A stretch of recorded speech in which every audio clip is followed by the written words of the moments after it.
डायोडको क्यापेसिटेन्सको कुरा है डायोडको क्यापेसिटेन्स डायोडको प्यारललमा के हुन्छ भने चाहिँ हामीले डायोड भनेको के हो त्यसमा जाउँ है फर्स्टमा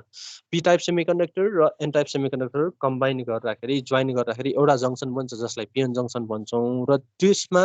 पी टाइप र एन टाइप भनेको बोथ साइडमा कनेक्टिङ वायर मेटालिक वायर राख्यो भने एउटा स्ट्रक्चर बन्छ त्यसलाई हामी के भन्छौँ पिएन जङ्सन डायोड भन्छौँ है पिएन जङ्सन डायोड भन्छौँ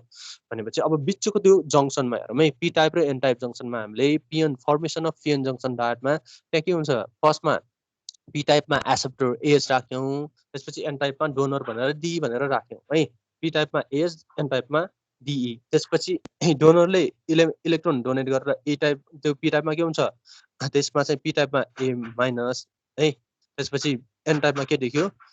डी प्लस भएको देखियो भनेको पी टाइप एकातिर पोजिटिभ चार्ज लेयर अर्कोतिर नेगेटिभ चार्ज लेयर भनेको barrier region or barrier region junction barrier region or junction भन्छ जसमा चाहिँ के हुन्छ एउटा पोजिटिभ लेयरको चार्ज पार्टिकल अर्को नेगेटिभ लेयरको चार्ज पार्टिकल त्यहाँबाट पी टाइप र एन टाइपमा भएको इलेक्ट्रोन र होल फ्लो गर्न पाउँदैन जब त्यसमा त्यो supplied voltage greater than barrier potential हुँदैन भनेको त्यसमा के देखियो अब त्यो बिचको दुईवटा एउटा पोजिटिभ प्लेटको रूपमा मान्न सक्यौँ अर्को के हो नेगेटिभ प्लेटको रूपमा मान्न सक्यौँ भनेको एउटा पोजिटिभ प्लेट छ अर्को नेगेटिभ प्लेट छ दुईटै के छ प्यारलल छ भनेको त्यसले के गर्छ क्यापेसिटर प्यारलल प्लेट क्यापेसिटर है प्यारलल प्लेट क्यापेसिटरको जस्तो बिहेभ गर्छ भनेको डायोडले त्यो है डायोडले त्यो जङ्सनमा भएको डायोडको एक्रसको रिजनमा जङ्सनमा भएको जुन इन्सुलेटिङ मेटेरियल बिचको डाइलेक्ट्रिक कन्स्ट्यान्ट जस्तो बिहेभ गर्छ भनेको पी टाइप र एन टाइपमा एउटा पोजिटिभ प्लेट नेगेटिभ लेयर अर्को पोजिटिभ लेयर छ त्यसले के गर्छ डाइलेक्ट्रिक लेयरको बिहेभ गर्छ अरू त्यसले प्यारलल प्लेट क्यापेसिटरको बिहेभ गर्छ भनेको जस्ट यसले के गर्छ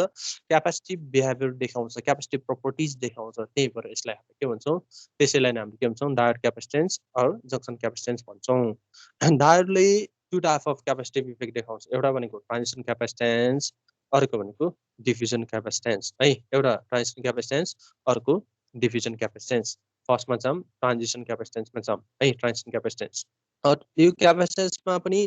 एउटा पोजिटिभमा अर्को नेगेटिभमा है फरवर्ड बायस र रिभर्स बायसमा भन्ने कुरा हामीले भनेको है ट्रान्जिसनमा आर छ रिभर्स डिफ्युजनमा एफ छ फरवर्ड बायस है भनेको हेर्नु है ट्रान्जिसनमा आर छ त्यही भएर रिभर्स बायस सम्झिनुको लागि मात्र है त्यो ट्रान्जिसनमा आर छ रिभर्स बायस डिफ्युजनमा के छ एफ छ डी पनि छ फरवर्ड बायस है यो भनेको ट्रान्जिसन रिभर्स बायसमा हुन्छ डिफ्युजन के हुन्छ फरवर्ड बायसमा हुन्छ जाम सबैभन्दा पहिला ट्रान्जिसन क्यापेसिटेन्समा जाम भनेको यदि डायोडलाई रिभर्स बायस गरियो भने के हुन्छ रिभर्स बायस गर्ने बित्तिकै के हुन्छ त्यो डिप्लेसन रिजन के हुन्छ इन्क्रिज हुन्छ डिप्लेसन रिजन किन P type is connected to negative N type is connected to positive terminal of diode that means के हो त्यो अपोजिट चार्ज भनेको के हुन्छ एट्र्याक्ट हुन्छ एट्र्याक्ट हुने बित्तिकै त्यो साइड एट्र्याक्ट हुने बित्तिकै बिचको लेयर पनि के हुन्छ इन्क्रिज हुन्छ बिचको लेयर भनेको के हो ब्यारियर रिजन भनेको डिप्लेसन रिजन भनेको if diode is reverse bias depletion region के हुन्छ इन्क्रिज हुन्छ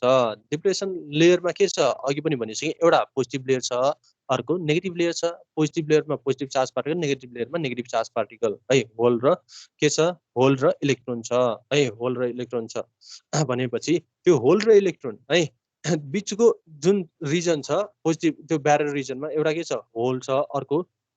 इलेक्ट्रोनको रिजन छ भनेको त्यसले गर्दाखेरि त्यो जुन एउटा पोजिटिभ प्लेट छ अर्को नेगेटिभ प्लेट छ प्यारलल प्लेट जस्तो छ नि जुन प्यारलल प्लेट जस्तो छ त्यसले गर्दाखेरि के हुन्छ क्यापेसिटिभ इफेक्ट देखिन्छ भनेको एकातिर पोजिटिभ प्लेट अर्कोतिर नेगेटिभ प्लेट त्यसले देखिने क्यापेसिटिभ इफेक्टलाई नै हामीले के भन्छौँ ट्रान्जिसन क्यापेसिटेन्स भन्छौँ है प्यारलल प्लेट जस्तो बिहेभ गर्छ र त्यसबाट एउटा क्यापेसिटिभ इफेक्ट देखिन्छ जसलाई हामीले के भन्छौँ ट्रान्जिसन क्यापेसिटेन्स भन्छौँ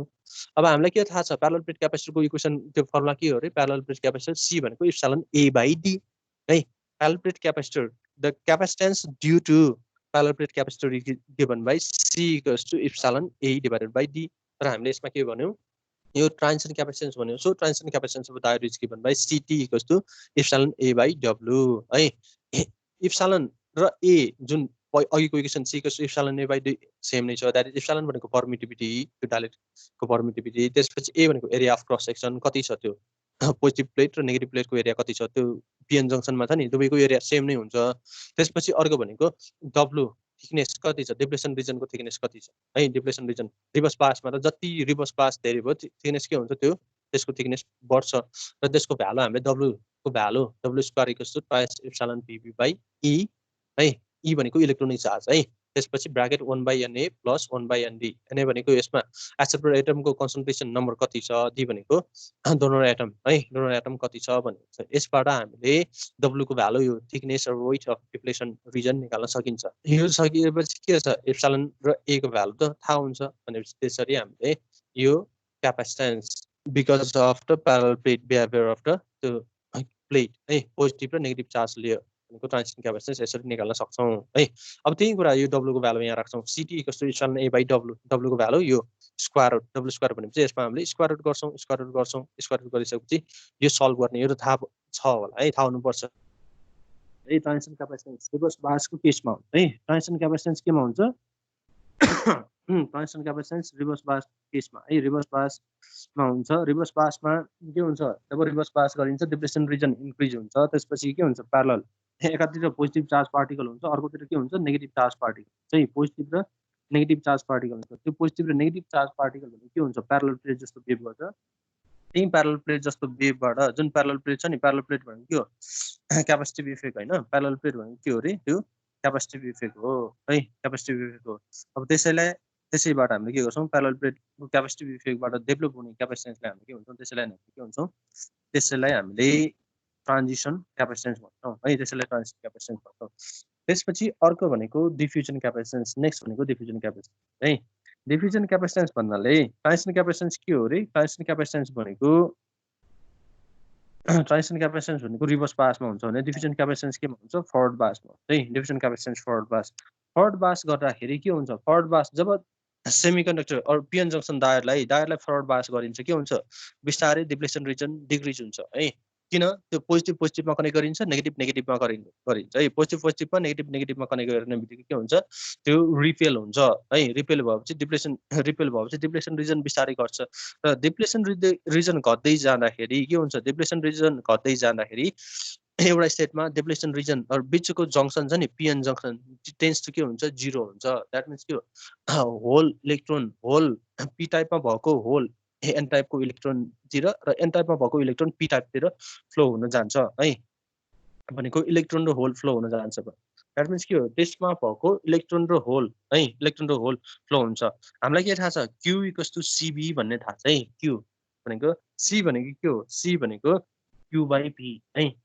Q by P भनेको त्यसमा चार्ज र त्यसमा पोटेन्शियल सर्टेन पोटेन्शियल एप्लाई गरेको छ भने है, भनेको त्यसमा इलेक्ट्रोनिक चार्ज मुभमेन्टको कारणले गर्दाखेरि है, इलेक्ट्रोनिक चार्ज मुभमेन्ट किन मुभमेन्ट हुन्छ भोल्टेज सोर्स एप्लाई गरेर, because of the application of voltage source है, voltage source electronic charge will move, electronic charge movement हुन्छ है, इलेक्ट्रोनिक चार्ज मुभमेन्ट हुन्छ। त्यसबाट जुन क्यापेसिटिभ इफेक्ट देखिन्छ इलेक्ट्रोनिक चार्ज मुभमेन्ट किन C इक्वल्स टु Q/P है, भनेको चार्ज मुभमेन्ट है, charge movement Q charge movement केबाट भोल्टेज सोर्स एप्लाई भनेको त्यहाँ something voltage if voltage is change by यदि डिबी भोल्टेज अर भोल्टेज कुनै एउटा भ्यालु भोल्टेज एप्लाई गर्यो भने त्यसमा सर्टेन एमाउन्ट अफ चार्ज के हुन्छ मुभमेन्ट हुन्छ। र हामीलाई के थाहा छ C भनेको Q/P र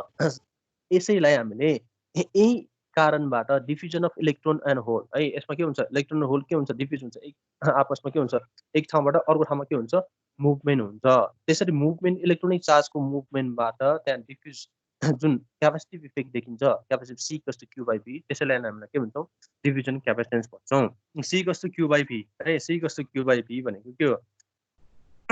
चार्ज कति छ Q चार्ज भोल्टेज V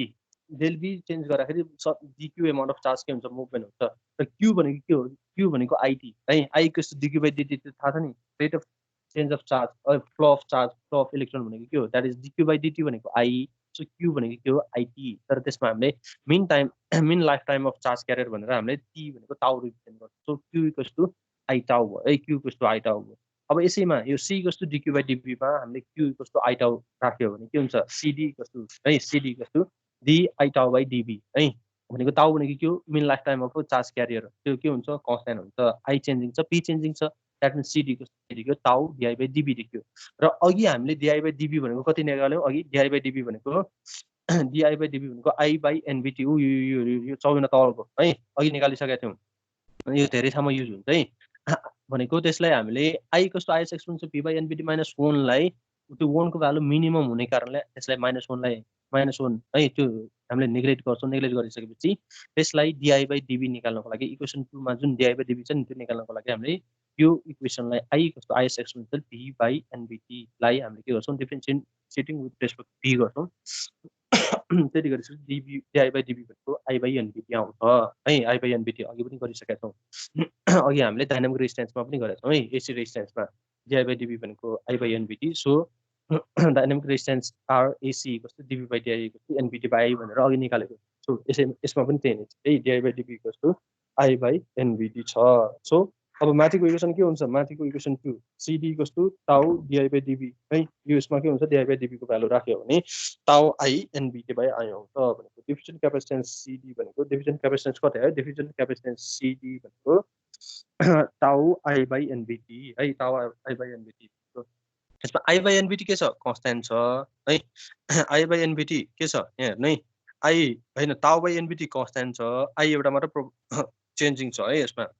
टाउ भनेको mean life time of charge carrier constant n को 1 or 2 lies between 1 and 2 vt भनेको थर्मल भोल्टेज त्यसको भ्यालु 26 मिलिभोल्ट है 26 मिलिभोल्ट और 0.026 भोल्ट भनेको सबै के छ कन्स्ट्यान्ट छ एक्सेप्ट i भनेको forward bias current some voltage हुन्छ त्यो चेन्ज हुन्छ भनेको के हुन्छ diffusion capacitance is directly proportional to the के हुन्छ फरवर्ड करेन्ट और फरवर्ड बायस करेन्ट और करेन्ट फ्लोइङ थ्रु डायोड है यसमा के छ टाउ पनि कन्स्ट्यान्ट n पनि कन्स्ट्यान्ट vt पनि कन्स्ट्यान्ट n भनेको इटा है एउटै हो भनेको यसमा सबै कन्स्ट्यान्ट छ तीनवटा भ्यालु कन्स्ट्यान्ट छ except i forward bias current बाहेक सबै कन्स्ट्यान्ट छ त्यही भएर डिफ्युजन क्यापेसिटेन्स भनेको के हुन्छ फरवर्ड बायस करेन्ट और current flowing through diode cd proportional to i हुन्छ भनेको यसरी हामीले ट्रान्जिसन क्यापेसिटेन्स र डिफ्युजन क्यापेसिटेन्स है डायोडको क्यापेसिटिभ इफेक्ट त्यसै गरी डायोडमा हुने रेजिस्टेन्स एसी रेजिस्टेन्स र डीसी स्ट्याटिक र डायनामिक रेजिस्टेन्स के कस्तो हो भनेर हामीले अलिकति रिभिजन गर्यौँ है अब यो